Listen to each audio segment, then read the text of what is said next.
Haleluya, puji Tuhan. Berjumpa lagi dalam inspirasi dan motivasi Infinity Ministry.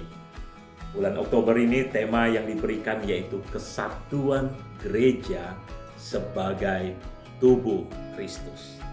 Saudara yang dikasihi oleh Tuhan, kita semua yang ada sebagai orang-orang yang percaya kepada Tuhan, Tuhan menginginkan untuk terjadi kesatuan di dalam tubuh Kristus. Kesatuan gereja itu penting di dalam hidup saya dan saudara. Tuhan inginkan supaya gereja itu bersatu, tidak terpecah-pecah. Itulah kerinduan Tuhan, itulah doa Tuhan. Ketika Yesus berada di atas muka bumi, di dalam Injil Yohanes pasal yang ke-17, itu doa Yesus sampaikan supaya gereja menjadi satu. Kesatuan itu penting di dalam kehidupan kita sebagai tubuh Kristus. Bagaimana itu terwujud di dalam kehidupan saya dan saudara sebagai tubuh Kristus, agar terwujud kesatuan itu sebagai gereja, sebagai tubuh Kristus.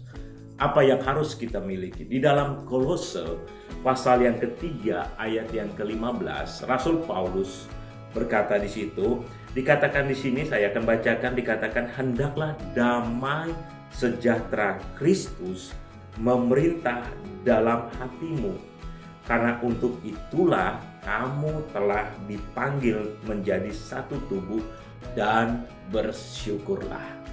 Jadi saudara, supaya terjadi kesatuan di dalam gereja, Tuhan inginkan melalui Rasul Paulus menuliskan di sini, hendaklah damai sejahtera Kristus memerintah dalam hatimu. Jadi damai sejahtera Allah itu memerintah di dalam kehidupan saya dan saudara. Ketika damai sejahtera memerintah di dalam kehidupan saya dan saudara, disitulah terjadi kesatuan kita sebagai tubuh-tubuh Kristus. Tuhan inginkan untuk kita bersatu. Mari izinkan damai sejahtera Allah itu memerintah di dalam kehidupan saya dan saudara.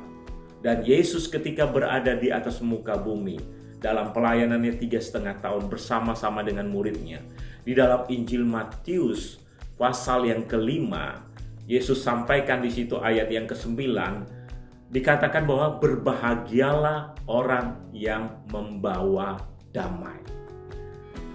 Jadi saudara, kehidupan kita sebagai orang-orang yang percaya kepada Tuhan dituntut dalam hidup kita agar damai sejahtera itu ada dalam hidup saya dan saudara. Kita menjadi pacemaker, pembawa damai.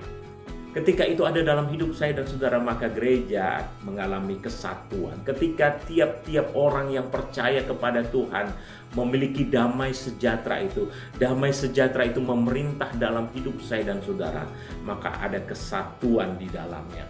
Kita boleh mengalami kekuatan, kita boleh mengalami pertolongan. Sekalipun ada pergumulan, sekalipun kita mengalami masalah, ada tekanan di dalam kehidupan gereja Tuhan, kita tetap kuat, kita tetap bersatu, karena damai sejahtera Tuhan itu yang memerintah, yang mengendalikan kehidupan saya dan saudara. Dan Yesus juga menyampaikan itu kepada murid-muridnya.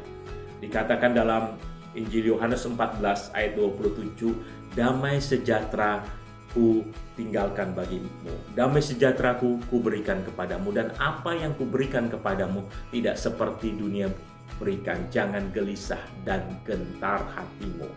Jadi Tuhan memberikan damai sejahtera itu, dan damai sejahtera itu mari ada di dalam hidup saya dan saudara, memerintah di dalam hidup saya dan saudara, sehingga gereja dapat bersatu.